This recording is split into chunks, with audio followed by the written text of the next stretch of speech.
Shalom adik-adik, apa kabarnya? Luar biasa, tetap semangat ya adik-adik ya. Iya, untuk mendengarkan firman Tuhan pada kesempatan ini. Adik-adik, kalian sih mau kasih lihat adik-adik melihat gambar berikut ini.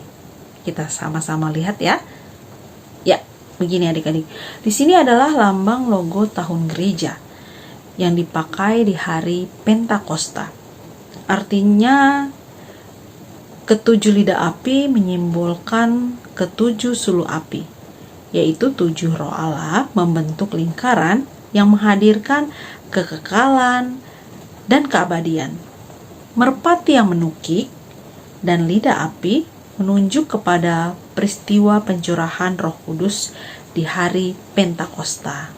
Sama seperti pembacaan kita pada kesempatan hari ini yang terambil dari Kisah Para Rasul 19 ayat 1 sampai dengan ayat yang ke-12, menceritakan tentang hari Pentakosta, hari turunnya Roh Kudus.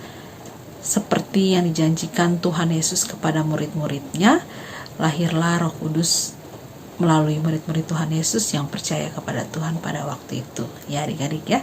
Ya, cerita ini dimulai dari melalui Rasul Paulus. Dia dipakai Tuhan untuk mengabarkan Injil di kota Efesus pada waktu itu adik-adik ya.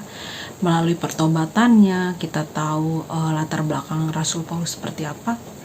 Karena dia percaya kepada Tuhan melalui pertobatannya, akhirnya Tuhan memakai dia untuk mengunjungi jemaatnya di Efesus.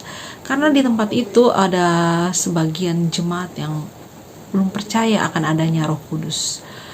Dan akhirnya Rasul Paulus memberitakan untuk orang itu atau jemaat-jemaat di Efesus itu bisa mengenal Roh Kudus kalau dia percaya kepada Tuhan. Melalui apa? Ya, melalui baptisan. Ketika Rasul Paulus mengangkat tangannya untuk orang-orang itu, Roh Kudus turun atas orang-orang itu dan orang-orang tersebut diberikan karunia untuk bernubuat. Ya, adik-adik, itu adalah proses turunnya Roh Kudus di tengah-tengah orang-orang yang tidak percaya bahwa Roh Kudus itu ada di tengah-tengah mereka. Bernubuat dan berkata-kata dalam bahasa roh adalah 2 karunia yang diterima oleh orang-orang tersebut melalui Roh Kudus adik-adik ya.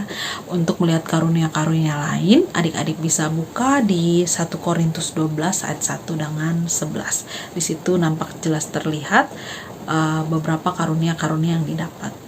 Ya adik-adik ya. Sekarang bagaimana dengan kita? Ya adik-adik ya.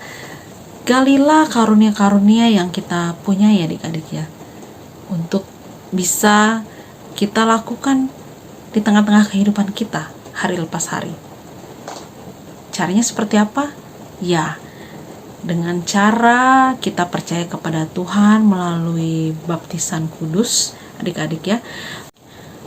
Adik-adik, setiap orang yang telah dibaptis atas nama Tuhan Yesus dan percaya bahwa Tuhan Yesus adalah Tuhan dan Juru Selamat kita, pada waktu itulah Roh Kudus turun atas kita semua.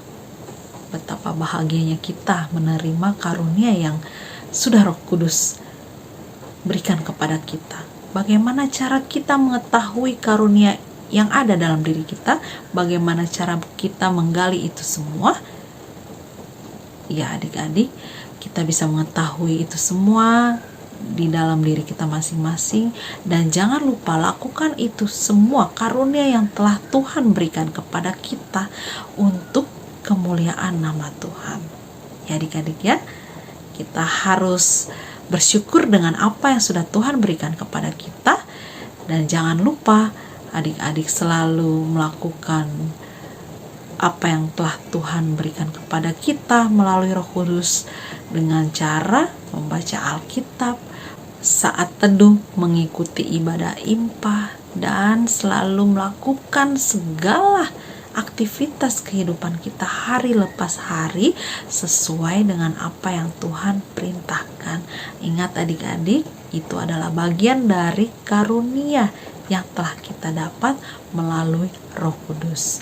Jangan lupa lakukan semua demi kemuliaan nama Tuhan. Tuhan Yesus memberkati kita semua. Haleluya. Amin.